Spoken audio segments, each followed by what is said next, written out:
लोगों ने, समूह ने, किसी ने मुनिराजों पर हमला किया है, तो क्या संतों को रात्रि विश्राम के समय पुलिस की सहायता एवं बिहार में पुलिस की सहायता लेनी चाहिए?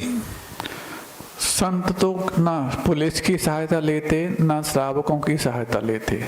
ये तो श्रावकों का कर्तव्य है कि हम अपने सच्चे देव गुरु और शास्त्र की रक्षा के लिए कौन कौन से उपाय अपना सकते हैं, और यदि वो अपनाते हैं तो संत ना उसके लिए मना करते हैं, ना किसी प्रकार से ये कहते कि व्यवस्था करो। ये तो श्रावकों का कर्तव्य है। पहले इतनी ज्यादा संख्या में श्रावक होते थे कि इस प्रकार के पुलिस इत्यादि की कोई आवश्यकता होती ही नहीं थी। पूरा का पूरा गांव, एक गांव से दूसरे गांव तक, दूसरे गांव वाले तीसरे गांव तक, इस प्रकार से विहार कराते थे। विहार कराने में श्रावकों का इतना लाभ होता था कि वो वापस कई बार तो लौट करके भी नहीं आते थे। लेकिन आज महाराज ज्यादा लौट के ना आ जाएं, इसलिए थोड़ा सा विहार करा देते हैं और फिर खुद तो लौट करके ऐसे आते हैं कि फिर महाराज का क्या होने वाला पता नहीं। ये धीरे धीरे अकर्मण्यता, सुविधा भोगी और लिफ्ट से ऊपर चढ़ना ही है जो साधु के साथ तुम 10 कदम का विहार कराने लायक नहीं बन पाए हो। और आज तो फिर भी थोड़ी बहुत अनुकूलता बनी है। इस प्रकार के ये सुविधाओं के और प्रमाद के आदि व्यक्ति 10-20 साल बाद साधुओं को अपने घरों में और अपने नगर में पाएंगे, इसके बारे में प्रश्न चिन्ह लग गया।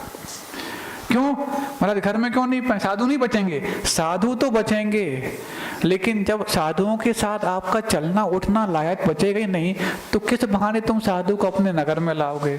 और जब नगर में ही नहीं आएंगे तो किस बहाने उन साधुओं को तुम अपने घर में ला पाओगे? और जब साधुओं को घर में नहीं लाते हो तो एक बहुत अच्छी पंक्ति आपने कई बार सुनी होगी, जिस घर में साधु के चरण नहीं पड़े वो शमशान के बराबर होता है। इसका मतलब अपने घरों को शमशान बनाने के लिए कारण बनोगे यदि ये प्रमाद और सुविधाओं का तुम यदि त्याग नहीं करोगे तो। कम से कम जिनालयों में तो सुविधाओं का त्याग हो, कम से कम साधुओं के साथ तो सुविधाओं का त्याग हो। बाकी तो 24 घंटे सुविधाओं की तुम्हें पूरी छूट है। लेकिन धीरे धीरे करके, और जब इन चीजों पर बताया जाता है तो कुछ लोगों को अच्छा नहीं लगता। महाराज किसी बहाने तो आ रहे हैं, कम से कम ये बहाना आपको अभी अच्छा लग रहा है। मूर्खों की भीड़ इकट्ठी करने का नाम विद्वत्ता नहीं है। एक भी विद्वान है तो तुम्हारे लिए कई विद्वानों को पैदा करने लायक वो बन सकता है। नहीं तो मूर्खों के शिरोमणि बन जाओ, क्या फायदा होने वाला है? ये कॉम्प्रोमाइजेस कभी भी जैनागम में स्वीकार नहीं किए गए, और जिन्होंने स्वीकार किए वो मध्यम मार्गी बन गए। और मध्यम मार्गी किन किन प्रकार के बने सब जानते हैं। कुछ भगवा वस्त्र वाले बन गए, कुछ सफेद वस्त्र वाले बन गए। सब मध्यम मार्ग का परिणाम है, सब कॉम्प्रोमाइज का ही परिणाम है। ये कॉम्प्रोमाइज हमेशा रोलिंग स्टोन होता है। इसलिए कम से कम कुछ चीजों में तो कॉम्प्रोमाइज पर रोक लगनी चाहिए, खासतौर से जिनालयों में, जिनायतनों में। और साधुओं के साथ नहीं है तो फिर कोई बात नहीं, फिर गृहस्थ में और अन्य चीजों में अंतर क्या रह जाएगा?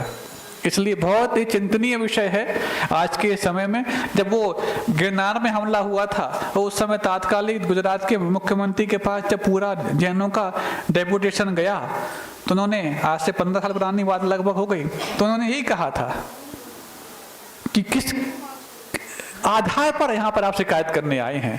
पहले मैं देखता था कि जैन साधु निकलते थे, पूरा पूरा गांव उनके पीछे होता था। आज जब साधु वहां पर यात्रा के लिए गिरनार पर ऊपर गया है तो 2 व्यक्ति भी साथ में नहीं है।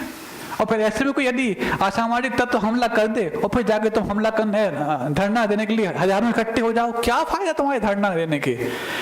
धरना तो तब रखना चाहिए जब तुम्हारे जीवन में, तुम्हारे नगर में साधुओं का आगमन हो, तब जाके अच्छी धारणा बना करके कि जब तक रहेंगे हम, जब तक इनका सानिध्य पा सकते हैं, पाने का और अपने कर्तव्य निभाने का पूरा प्रयास करेंगे। तब तो सार्थकता नहीं है तो बाद में फिर खूब शिकायत करो, धरने लगाओ, हड़ताल करो, कुछ होने वाला नहीं उससे।